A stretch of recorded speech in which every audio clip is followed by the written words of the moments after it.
Once upon a time, a young girl named Sarah Walker married David Davis II and moved to Bloomington in 1838.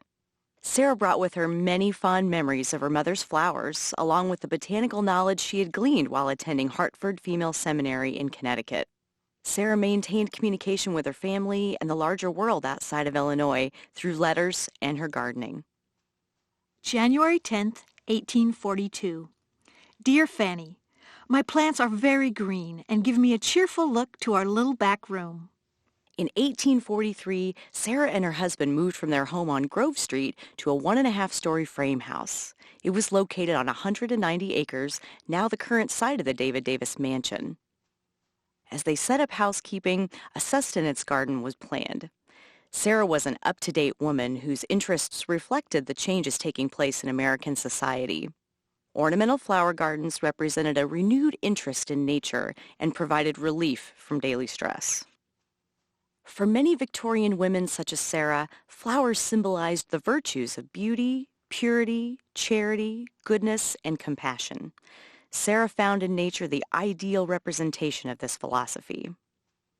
Sarah first planted flowers near the foundation of the farmhouse, creating a doorstep garden.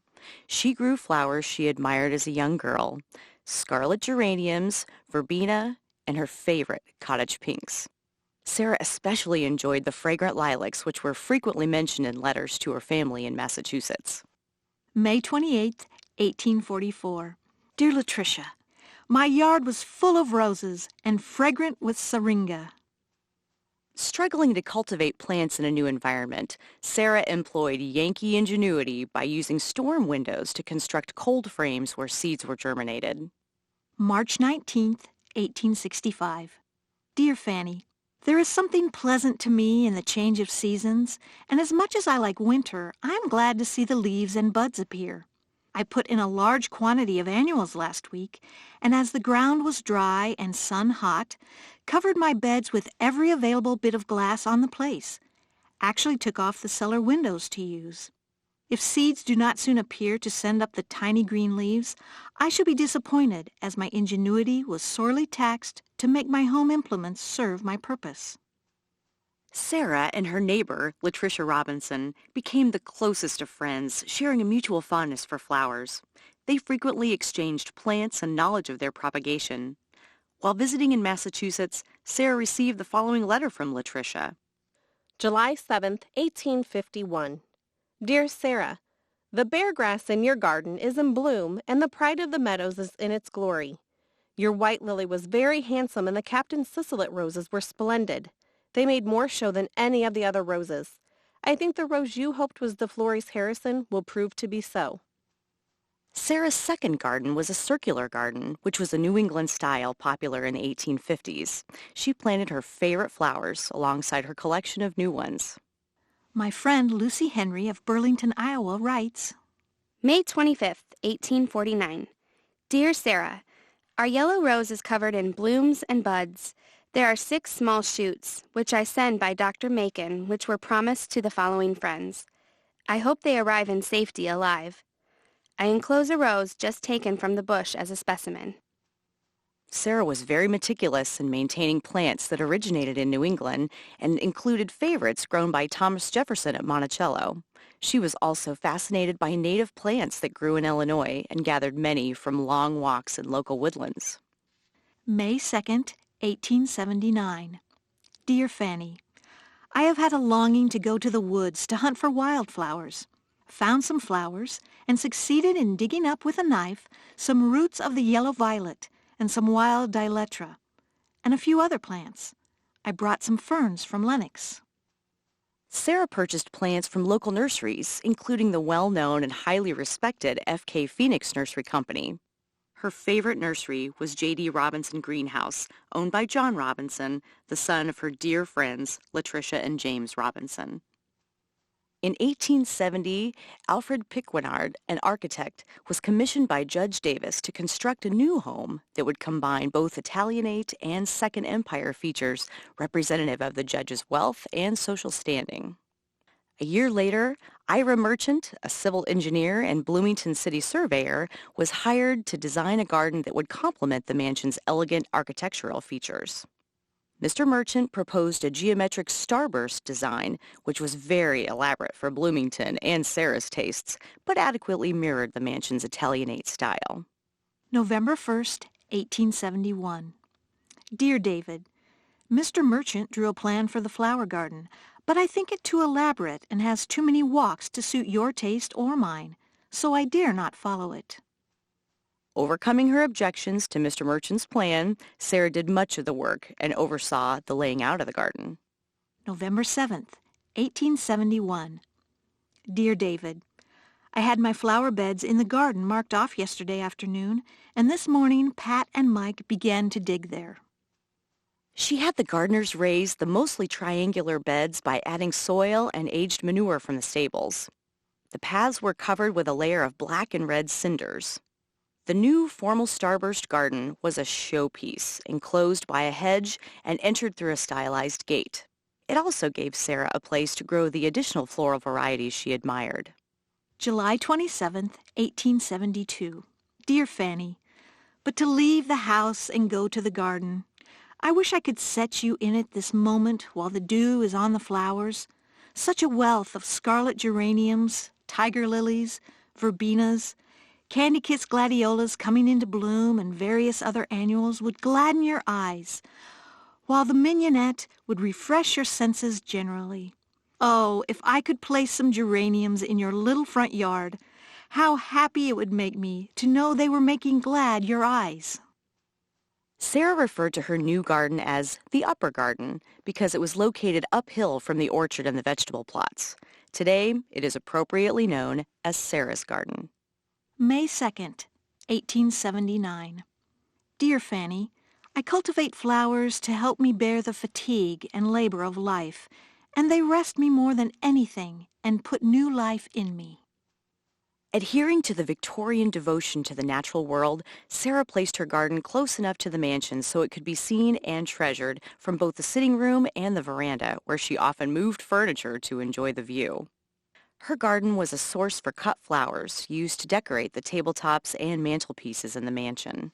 Sarah's knowledge of horticulture and the pleasure she took in sharing it with others was evident even in her passing in 1879.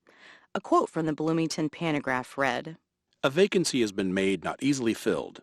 One of Earth's rare flowers has been transplanted to bloom in perennial beauty in a brighter, purer, and better land." Upon the deaths of Sarah and the judge, the mansion and grounds were maintained by their descendants, the last of which occupied the mansion until 1960. At that time, the grounds were given over to the state of Illinois. Between 1960 and 1985, the site was under guardianship of several agencies. The garden was given little attention. It became a National Historic Landmark in 1985. In 1986, the garden was set to be reconstructed. Work began without considering the historical integrity of the garden. Fortunately, a site manager was named. All work was stopped, pending further research. From 1989 through November 1992, the mansion and grounds were closed to the public for renovation. In the summer of 1990, Scott Kunst, landscape preservation consultant, conducted a 2-day site evaluation and spent over 60 hours researching and analyzing documentation of the upper garden. Old receipts and garden catalogs were used to help document plants. 4 of the surviving photographs were critical in documentation used for the restoration plan. In this 1902 photograph, you can see 3 of the raised beds, larkspur in the foreground, and 2 sides of the surrounding privet hedge. The Madonna lilies and yucca are shown in this photo. Noteworthy in this photo are the diagonal cinder pathways, peonies, deutzia, dianthus, roses, and California poppies. Sarah and her descendants employed local help to maintain the gardens and grounds. One of the historic pieces found was this 1927 map drawn by David Davis III. It is the most complete surviving document of the upper garden. In a letter addressed to the mansion staff, Scott Kunst wrote, "What's incredibly special about the upper garden is that it is not a reproduction, but a real surviving fragment of the past. It is an original garden in the same location with the original design and many of the same plants. This is what defines Sarah's garden as a unique, historic garden, not a recreation." In 2000, Steve McDaniel, a horticultural historian, was to research and analyze papers from the Illinois State Archives and Davis's collection. Over an 8-month period, he looked through 19,000 documents, including letters, invoices, receipts, photos, drawings, and nursery catalogs to find every botanical reference to Sarah's garden. It is truly amazing that over 120 different plants were mentioned in these documents. With this information, a vision for the upper garden restoration was developed. Based on research, recommendations were made and work began. Over the years, boards around the beds deteriorated, causing the soil to erode into the paths. When the garden was excavated, original cinders were discovered 4 to 6 inches down. As a result, pathways and beds could be defined. The original cinders were protected with barrier cloth and covered with slag. Paths were widened to their original width, and new frames edged the beds. Protective fabric and hardwood mulch were added to the paths. Soil was sifted and examined for historical items such as seeds, bulbs, and cinders. The plant life was evaluated. Documented plants were preserved and modern plants introduced since 1927 were removed. Unidentified plants were transplanted to temporary beds for observation and research. Documented but missing plants were obtained from reputable nurseries specializing in heirloom plants. They were reestablished according to the 1927 map and/or placed in areas mentioned in Sarah's letter. Weeds were identified, photographed for the weed journal, and then removed. Mansion staff, University of Illinois Extension Master Gardeners in McLean County, and community volunteers continue to maintain and preserve the historic garden. Volunteers are trained to locate, ID, and cultivate the heirloom plants. Gardeners are vigilant for the emergence of additional plants whose seed may break dormancy. Weeding and deadheading are two never-ending tasks. When weeding, care must be taken to distinguish heirloom plants from weeds. The soil in Sarah's garden may contain historical materials such as seeds, bulbs, and cinders, so it is shaken from the roots and left in the garden. Sarah had the beds raised by adding equal parts of topsoil and aged horse manure, a practice which is continued today. A garden restoration and maintenance plan was developed with ongoing research and documentation. Volunteers record the work they do through journals, a photo library, weed identification manual, and pesticide record. Community education is an important component of Sarah's garden. This is accomplished through scheduled visits, events hosted at the mansion, and individualized tours given to garden guests. School children and youth organizations participate in intracurricular activities centered around the garden, its history, nature, and horticulture. The staff and volunteers invite you to take a stroll through Sarah's garden. We hope you will enjoy it as much as Sarah did. Sarah's garden is located at 1000 Monroe Drive in Bloomington, the site of the David Davis Mansion. The garden is laid out in an Italianate starburst design. Remember, I had some reservations about the design at first, but when complete, it was quite elegant. The 7 raised beds are enclosed by a privet hedge. The tour will focus on a view of the flowers in each bed. Visitors are drawn into the garden by pathways lined with low, flowering border plants leading toward roses, lilies, and larger flowering annuals and perennials. Let us open the gate and begin our tour. July 12th, 1863. Dear David, the bed of minuet is very fragrant, so much so I notice it as soon as I come in the yard. In 1912, you might have met the 3 gardeners who cared for the garden and grounds. This photo is referred to as 3 men and a dog in the garden. Over 100 plus years later, you're more likely to encounter volunteers working in the same garden. This photograph is entitled 3 Gals and a Guy. In the early spring, bed A features the deutzia, a perennial shrub. It has beautiful, delicate, abundant white flowers in May and provides a striking invitation to the garden. Although this deutzia was reintroduced in 1987, we know by historic photos and letters that it was planted in its original location. The lower left photo shows bed A in 1905. Note the prominence of the larkspur in the foreground. Larkspur is an annual with blue flowers which spike above the delicate fern-like foliage. It readily self-seeds, but in case of crop failure, seeds are harvested and stored for 2 years. The California poppy was one of Sarah's favorites. It is a self-seeding annual that blooms from June till frost. When weeding, it is difficult to distinguish the delicate foliage of the poppy from the weeds and grass that invade it. Unlike the herbaceous peony, to which most of us are accustomed, the tree peony is deciduous, meaning it has woody stems and loses its leaves like a tree in the fall. It is pruned conservatively and sensitively by only removing dead wood and gently shaping the plant. The tree peony is an original plant in Sarah's garden. Sarah frequently mentioned the scarlet geranium in her letters. These geraniums were purchased from Jefferson's Monticello in 2001.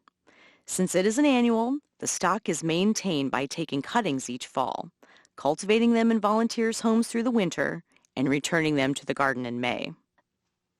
The Musk Clusters rose was also obtained from Monticello in 2001. Typical of old hardy roses, it has a strong, sweet fragrance. Unlike other old roses, it has a long blooming period from June to frost. September 14th, 1859. Dear Fanny, I have had a few bunches of flowers I would greatly have sent you. My Musk Clusters rose have been and still is blooming freely. Bed C has 5 varieties of roses. The Harrison's Yellow Rose is an old garden rose, a one-time bloomer and another original in Sarah's garden. Chemical pest controls are rarely used since old roses may be particularly sensitive. To see the old roses in bloom, plan to visit the garden in the middle of May. Sarah had many roses. There are several old bushes and varieties located in the garden which predate the restoration. While not documented by her letters, they are known to have been available during the 1870s. One of these is the Madam Hardy, which is a climbing rose. The Rose de Roy on the left is a hardy red rose which has deep runner roots, allowing it to crop up in surrounding plants and pathways. When roses volunteer in the wrong places, they are treated as weeds and are either transplanted or removed. The Hansa, on the right, is a bush rugosa rose with a magenta bloom. The old and rare gas plant is named for the fact that it releases a flammable gas. It is said that a lighted match held near the plant produces a burst of flame. The foliage is poisonous, and contact may cause dermatitis. The plant is difficult to grow from seed and does not transplant well, so special efforts are taken to establish off-site reserves.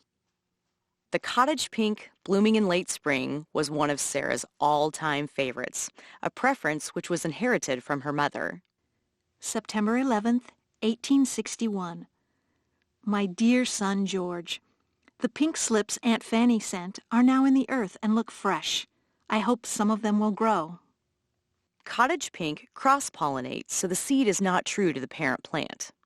Consequently, it is propagated vegetatively, either by layering it in May or by taking cuttings in July. Propagation can also be done by division. Sarah enjoyed many varieties of phlox. This annual phlox is a low-growing, colorful plant. One of the lilies Sarah referenced in her letters was the tiger lily. It is a hardy lily, which blooms in the heat of summer, late July to early August. The yucca is an original plant to the garden. 2 of Sarah's letters in the early 1850s talk about it being in the garden. The photo on the lower left is a close-up of the flower. It can be invasive, so volunteers are removed. Sarah was particularly fond of the Candy Kiss gladiolus. A source for this specific variety could not be located, so Abyssinian and Boone glads have been their substitutes. Both are of the same period. At the bottom is the perennial garden phlox. The blooming period can be prolonged by removing the terminal flowers after they fade. This encourages the auxiliary buds to develop. As seen in this 1912 photo, Sarah had the hydrangea pruned to establish one main trunk. Only heirloom plants and seed which have parentage dating back to the late 1800s are reintroduced to the garden. When Steve McDaniel purchased this hydrangea from a local garden store in 2006, its authenticity was questioned. By the very virtue of its being a PG hydrangea, it is an heirloom plant. Sarah referred to the lilacs as syringa, the botanical family name. She had 2 varieties in her gardens, the common lilac and the Persian. To maintain health, older plants should have 1/3 of the old wood pruned to the ground each year to help with rejuvenation and control of the lilac borer. Sarah brought the New England aster, on the right, from her family home in Lenox, Massachusetts. It was grown in her previous gardens and transplanted when the upper garden was developed. September 9th, 1875. Dear Fanny, I wish I could send you some of my lovely asters, which are now in their prime. In 2005, an unidentified plant was found. As usual for an unknown plant, it was kept for observation. When it bloomed in the fall of 2006, it was identified as a blue wood aster, which is a plant native to Illinois. Sarah may have brought it from the nearby woodlands to her garden, so it is watched and protected. On the left are petunias, which are annuals and self-seeding. It is one of the annuals from which seeds are harvested for reserve and also for sale in the Mansion gift shop. Sarah particularly enjoyed white lilies. The 1902 historical photo shows that Sarah had a well-established bed of Madonna lilies. These lilies prefer well-drained soil and need to be mulched in late fall. The mulch is then carefully removed in the early spring. Peonies originated in the Orient and can live to be 500 years old. It is not unusual to find old peonies surviving on early homesteads. Sarah had several varieties that continuing research may identify as heirloom and original to her garden. The honeysuckle shrub on the bottom normally grows 8 to 10 feet tall. Few are left undisturbed for more than a century. Because of its size, the one in Sarah's garden must be pruned like a tree. It has completely changed the ecosystem of that corner of the garden. Where once sun-loving flowers grew, now shade-tolerant plants thrive. Leaving the garden, Sarah might say, Please, come with me to the front of the mansion to view a few more of my favorite plants. And along the way, notice the changes between my era and yours. This historic photo, dated in 1886, shows the Dutchman's pipe growing to the second story on the east side of the veranda. It is one of the original plants and has a unique pipe-shaped bloom in early spring. When restoration on the mansion's foundation was being done, the trellis and attached vine were laid on the ground. Care was given to not disturb the roots or destroy the vine itself. Sarah's garden and the mansion currently have 3 of the roses which Sarah mentioned by name in her letters. The Baltimore Bell Rose, which is on the lyre trellis at the front door, the Musk Clusters Rose, and the original Harrison's Yellow Rose. It is a struggle to protect roses through unpredictable Midwest winter, and Sarah noted such, writing to the judge. April 15th, 1872. Dear David, the snow is falling outside and the wind quite cool. I had taken the covering from my Baltimore Bell Rose by the south porch, but will have Joe put up the boards. April 18th, 1874. Dear David, by the way, I am very desirous to possess a fragrant monthly honeysuckle to plant by the front porch, and should be very glad if you would have Judson procure one for you to send by express. I should let you bring it in your satchel when you come, but fear the plant may be too far advanced to put it off longer. The garden is a living legacy to the character, strength, and passion of Sarah Walker Davis. If she were to visit today, she would be pleased with the restoration and the pleasure it continues to bring. Sarah's garden changes with the seasons and offers visitors a rare opportunity to step back in time and experience an historic garden.